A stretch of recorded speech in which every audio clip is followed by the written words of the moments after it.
प्यारे बच्चों, स्वागत है आपका अगले अध्याय पिता का प्यार। पढ़ते हैं क्या है ये कहानी। राम प्रसाद शहर के प्रसिद्ध व्यापारियों में से एक थे।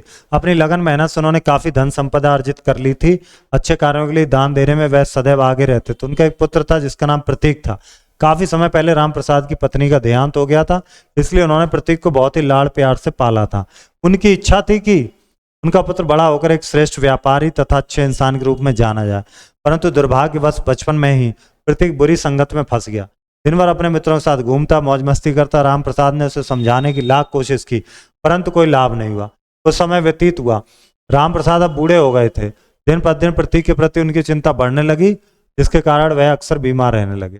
कुछ दिनों पश्चात जब राम प्रसाद को महसूस हुआ अब उनकी मृत्यु निकट ही है, उन्होंने प्रतीक को बुलाया।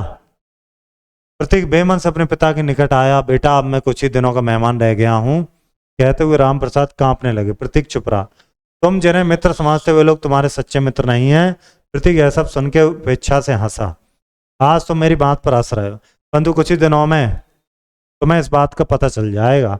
पिताजी, आप मेरे मित्रों को नहीं जानते, वे लोग मेरे लिए कुछ भी कर सके। प्रतीक थोड़ा अकड़ कर बोला, यह तुम्हारा भ्रम है। आज तुम्हारे पास संपत्ति, अपनी बुरी आदतों काट जब तुम अपनी सारी धन संपदा गंवा बैठोगे, तब कोई भी तुम्हारा साथ नहीं देगा।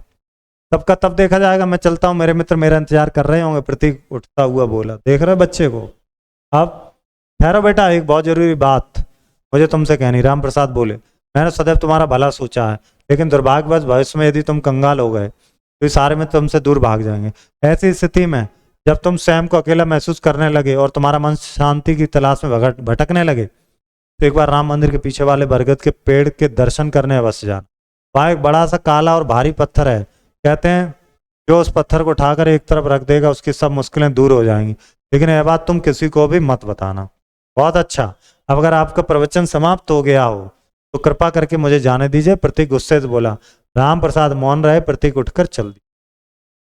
कुछ ही दिनों बाद राम प्रसाद स्वर्ग सिधार गए, यानी कि देहांत हो गया।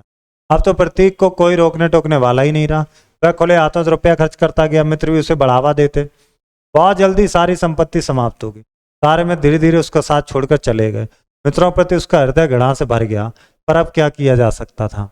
रह रहकर उसे अपने पिता की बातें याद आती और वह रो पड़ा। प्रतीक निराश हो गया। एक दिन उसे पिता द्वारा अंतिम समय में बताई गई सारी बातें याद आईं। उसके पैर से अपने आप राम मंदिर तक ले गए। उसने आसपास नजर दौड़ाई। समीप उसे बरगद का एक पेड़ दिखाई दिया। बरगद के नीचे उसने देखा तो वहां एक पत्थर पड़ा हुआ था।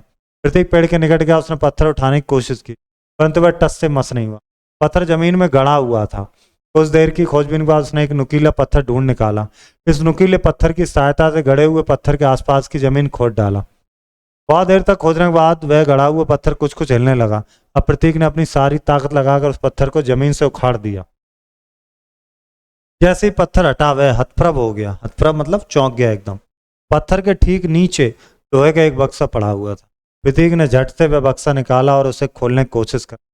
कुछ ही देर की मेहनत बाद बक्सा भी खुल गया। बक्से में बहुत सारे सोने के सिक्के तथा कुछ बहुमूल्य हीरे जवाहरात आदि रखे हुए थे। साथ में एक चिट्ठी भी रखी हुई थी। प्रतीक ने अधीर भाव से चिट्ठी पढ़ी। पिता के द्वारा लिखी गई चिट्ठी पढ़कर उसकी आंखें भर आईं। चिट्ठी में लिखा था, प्यारे बेटे, यह धन तुम्हारे लिए है, तुम इसका सदुपयोग करो और जीवन में सदैव सुखी रहो। प्रतीक को एक नया जीवन मिल गया। बक्से में मिले धन से उसने एक नया व्यापार शुरू किया और अपने पिता का सपना पूरा। बड़ों की बात माननी चाहिए, सही बात तो जरूर ही माननी चाहिए। प्रसिद्ध मतलब विख्यात। हतप्रभ माने शिथिल या स्तब्ध हो जाना। कंगाल बहुत गरीब, व्यतीत बीतना, ये शब्द के अर्थ हैं, इनको पढ़ना जरूरी होता है। आइए चलते हैं प्रश्न उत्तर को देखते हैं हम लोग। शहर के प्रसिद्ध व्यापारी का क्या नाम था बताइए। राम प्रसाद नाम था। राम प्रसाद ने सदैव प्रतीक का क्या सोचा था भला? खुले आंसुओं से क्या कर रहा था? रुपए खर्च कर रहा था अंधाधुंध। पत्थर हटा, प्रतीक कैसा रह गया? हतप्रभ। या आप फिर से पढ़ाएंगे? बेटा, अब मैं कुछ दिनों का मेहमान रह गया हूं। किसने कहा? ये राम प्रसाद ने कहा। किससे कहा?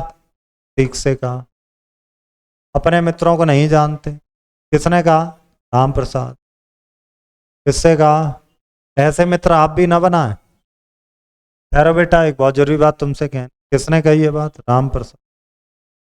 किससे कहा? तब का तब देखा जाएगा, मैं चलता हूं। किसने कहा? प्रतीक ने। किससे कहा? राम प्रसाद से। पिताजी थे। दान देने में भी वे बहुत आगे रहते थे। ठीक पिता की बात सुनकर जोर से हंसा तो पास में हंसा। मित्रों के प्रति उसका मन घृणा से भर गया। वहां एक बड़ा सा भारी पत्थर, बक्से में मिले धन से प्रतीक ने एक नया व्यापार शुरू किया। सही गलत करिए। उसका एक पुत्र था जिसका नाम प्रतीक था। हाँ था। प्रतीक के मित्र बहुत होनहार, दयालु और मक्कार थे सारे। फिर समझ से तुम्हारे सच्चे मित्र नहीं है। सही बात बोली। बक्सा खोलकर सोने के सिक्के देखकर खुशी से उछल पड़ा। नहीं, लिखी गई चिट्ठी पढ़कर उसकी आंखें भर गई। बिल्कुल सही। तीन तीन पर्यायवाची। चलिए देखते। मित्र यानी कि दोस्त, यानी कि सखा, यानी कि बंधु। हाँ, माता, जननी और धात्री भी कह सकते। पिता, जनक, छात्रा और तात भी होता। पुत्र, सुत, बालक, पूत, दिन, दिवस, दिवा, आसर, रात, रात्रि, यामिनी, रजनी, हृदय और दिल, अंतःकरण, आंख, नेत्र। रहबाजी तो याद ही कर लो आप। एन, हर चैप्टर में आपको ये एक्सरसाइज है तो आपको याद ही कर लेने चाहिए। वाक्य प्रयोग, कंगाल हो जाना मतलब गरीब हो जाना। वह फिजूल खर्ची के कारण कंगाल हो गया। स्वर्ग सिधार जाना, मृत्यु आना। के पिताजी स्वर्ग सिधार गए। चंद दिन का मेहमान होना, कुछ दिन शेष होना। के पिताजी चंद दिन के मेहमान थे। अब द्वितीय व्यंजन वाले चलिए करते हैं। ये देखिए रिपीट हो गया। 80, रस्सी, लस्सी। देखिए, पक्का, छक्का, मक्का, बच्चा, बच्चा। फिर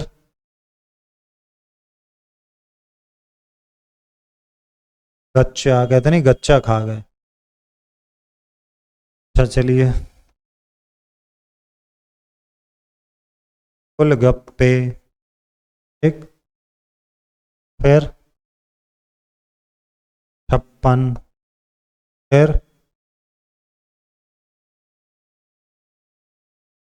गप्पू, पू होते ना गप मार। अन्न, ना, फिर ना। वे सारे द्वित संयुक्त व्यंजन में प्रयोग करने वाले शब्द। ये तो आप कर ही लेंगे, बना देते हैं आप। मच्छर, फिर मुच्छड़, त्याग,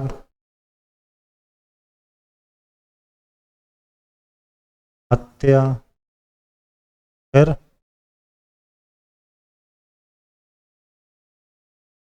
प्रत्यय,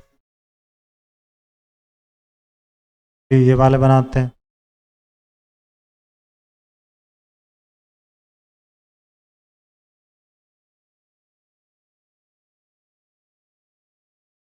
अयोग्य,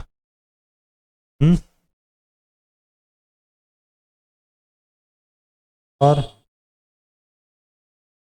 योग्य, योग्य और योग्य।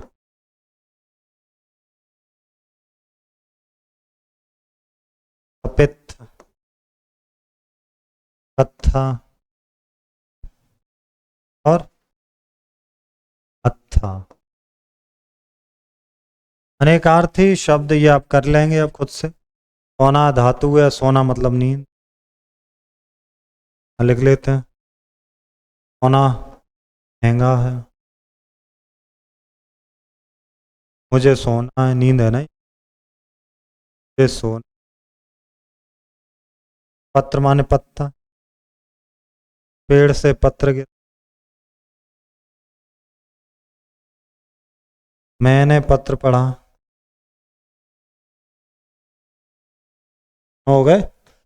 मिलते हैं अब अगले अध्याय में। धन्यवाद।